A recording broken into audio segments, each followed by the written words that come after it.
Did you miss your deadline to renew your Medicaid coverage? You can still send your completed annual review form to Healthy Connections Medicaid.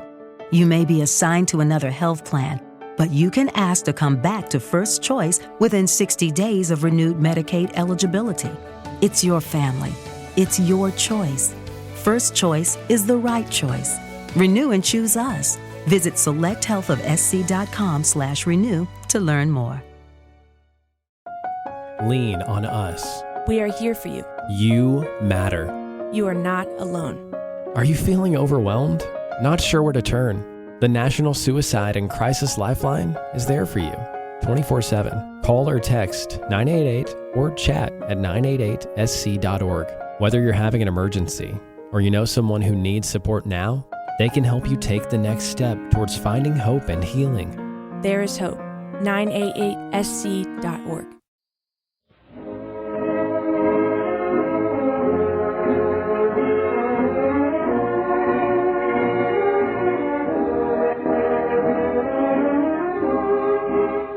Made possible by the courtesy of 350 American radio stations and the MGM studios, this is Harlow Wilcox bringing you a special edition of a celebrated program, The Passing Parade, which will introduce many of you for the first time to the true adventures of living as told by the famed teller of amazing tales, John Nesbitt. How do you do, everyone, to this special edition of The Passing Parade and the story of one of the most valuable pieces of paper the world has ever known. This precious fragment of paper is no larger than a postage stamp. Yet behind it lies a great adventure, heartbreak, comedy, and triumph. Well, a $1,000 bill measures 2.5 by 6 inches, or about that size, and yet my tiny bit of paper is far more valuable, and thereby hangs the tale. It is 1907. We're inside the bedroom of a poor woman's house in Wilmington, Delaware. A boy of 14, a thin, nervous-looking boy with a bright spot of color on each cheek, sits on his bed and grins sheepishly at his mother, while a country doctor taps his chest, listens to his breathing, takes his pulse. After a few minutes, the doctor straightens up, grins back at the boy cheerfully, and says, "Well, it's back to bed with you, my lad, and I'm going to fix it so that you can play hooky from school for a while." Then, smilingly pulling the clothing back over the boy's chest, the country doctor crosses the room, swings the window shut, and picking up his bag, goes out of the tiny bedroom. The boy's mother has said nothing. She has not smiled. She has not moved. But now she rises, a strange wooden look on her face, and silently follows the doctor out. In the kitchen she stops. The doctor's washing his hands at the sink. And on his face, too, is that peculiar, woodeny, fixed expression. She looks at the doctor a moment, sinks to a wooden chair by the stove, rocks back and forth, her worn fingers held over her face, and she speaks. "His father died of it. My brother, too. Now my son, my beautiful, strong boy."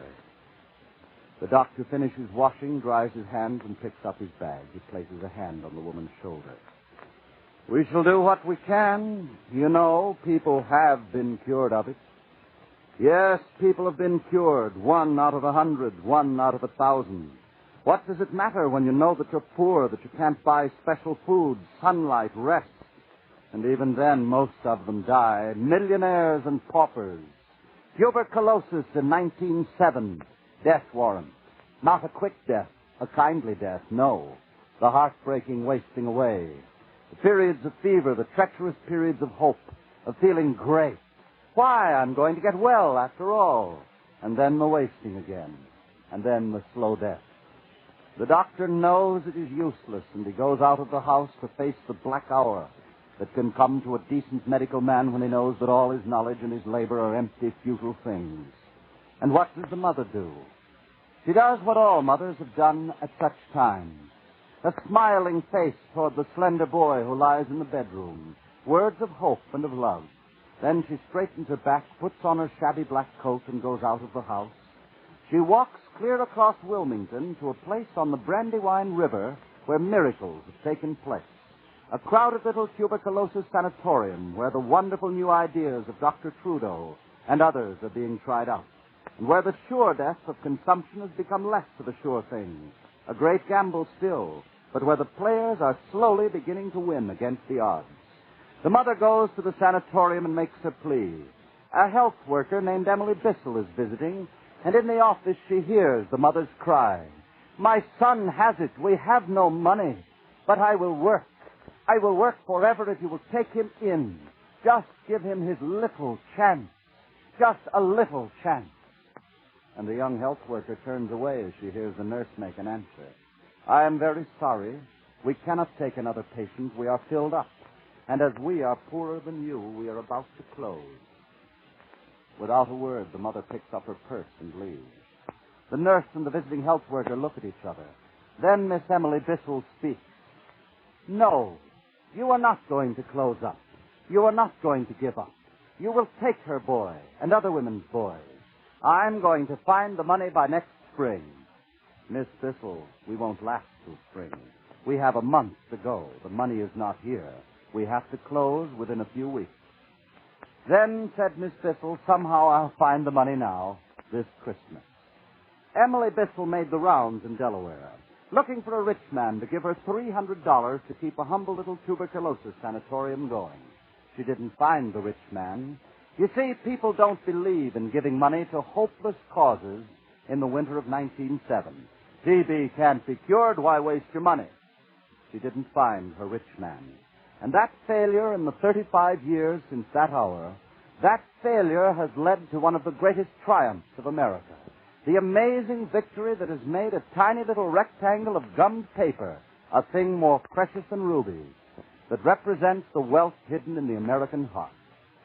Emily Bissell, in the despair of that money-hunting period, and is there anything so depressing as going around trying to dig money out of people who resent you? Have no faith in what you're trying to do. Well, at any rate, Emily Bissell, at one of the worst moments in this struggle, had brought to her attention an envelope. It was from Denmark. It was a Christmas letter some Danish working girl might have sent to a fellow in America. It had a Denmark postage stamp on it, all right, and Emily Bissell was no stamp collector. But what caught her interest were some other little stamps on the envelope. Were they for extra postage? No. It seemed that in Denmark, people were paying a penny for these little seals, using them on Christmas packages and letters in addition to the postage stamps, and the pennies they paid for them were going to help sick people in Denmark. Emily Bissell knew in that instant that it had happened, that somehow the woman she'd seen turned away would come back with her boy, that the little sanatorium on the Brandywine River wouldn't close that year after all, that maybe every dollar of the $300 she needed would now come from pennies. Pennies from a new kind of Christmas seal.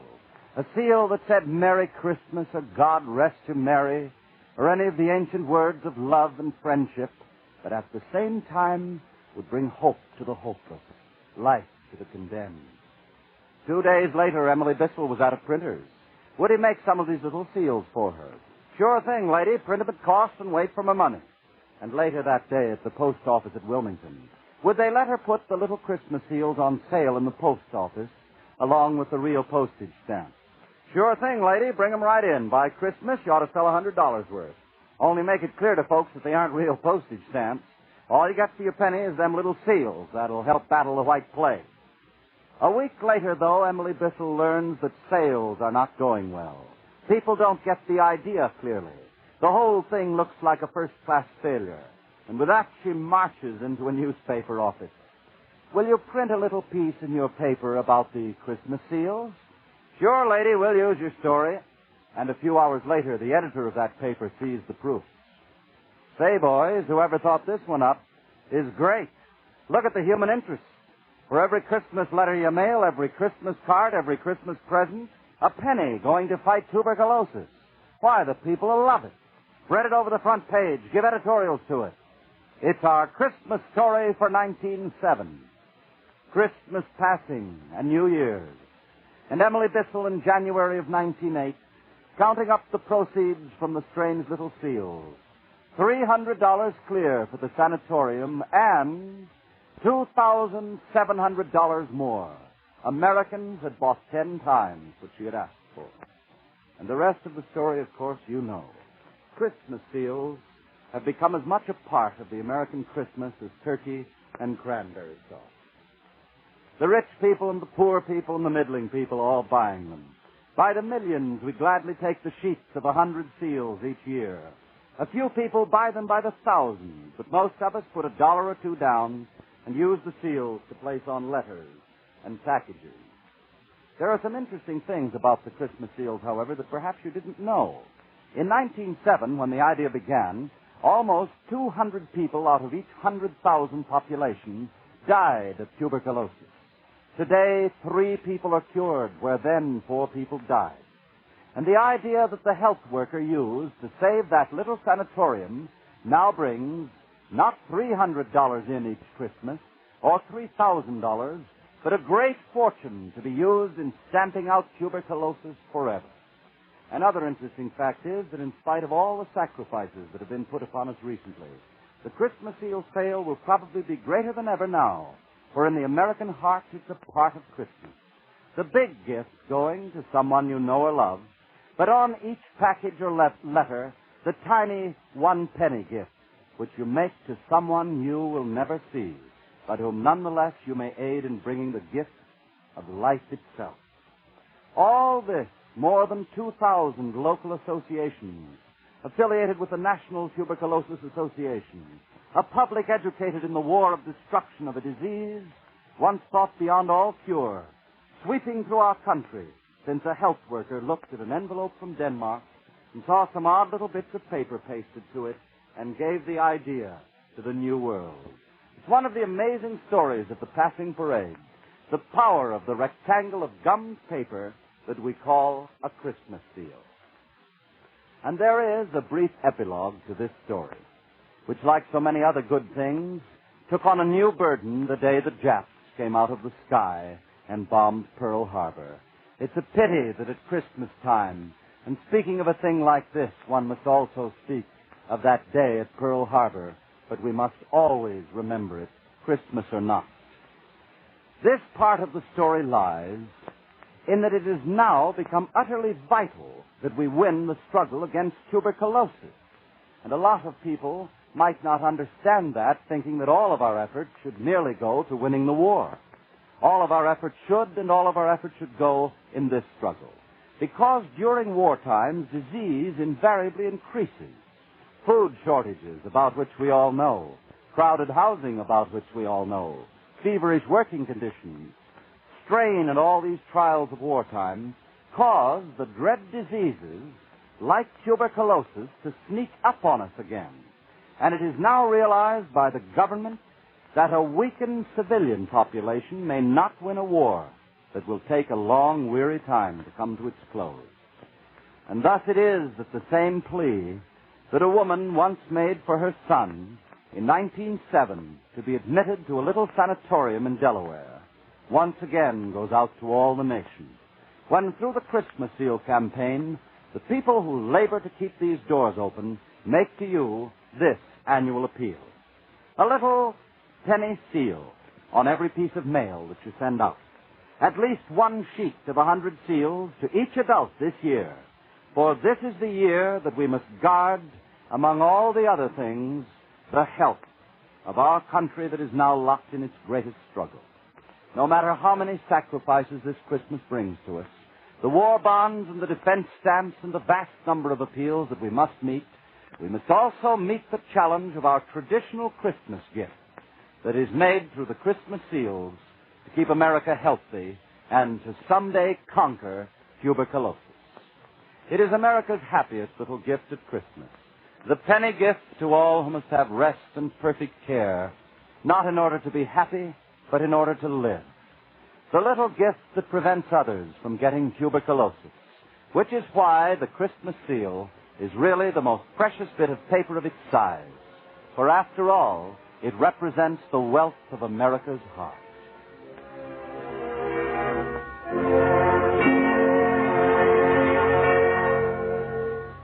Your local tuberculosis association, which is now conducting its annual Christmas Seal campaign, has presented to you this specially transcribed program of John Nesbitt and his passing parade.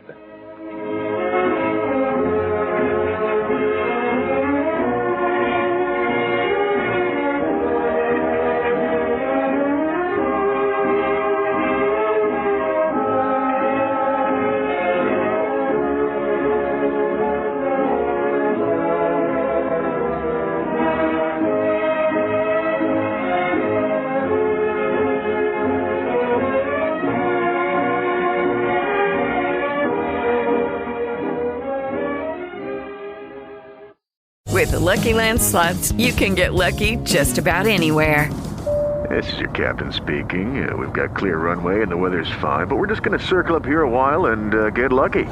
No, nothing like that. It's just these cash prizes add up quick. So I suggest you sit back, keep your tray table upright, and start getting lucky.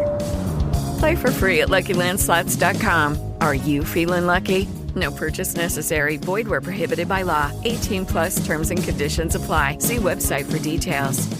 Hello, it is Ryan, and I was on a flight the other day playing one of my favorite social spin slot games on ChumbaCasino.com. I looked over at the person sitting next to me, and you know what they were doing? They were also playing Chumba Casino. Coincidence? I think not. Everybody's loving having fun with it. Chumba Casino is home to hundreds of casino-style games that you can play for free anytime, anywhere, even at 30,000 feet. So sign up now at ChumbaCasino.com to claim your free welcome bonus. That's ChumbaCasino.com and live the Chumba life. No purchase necessary. VGW. Void where prohibited by law. See terms and conditions. 18 plus.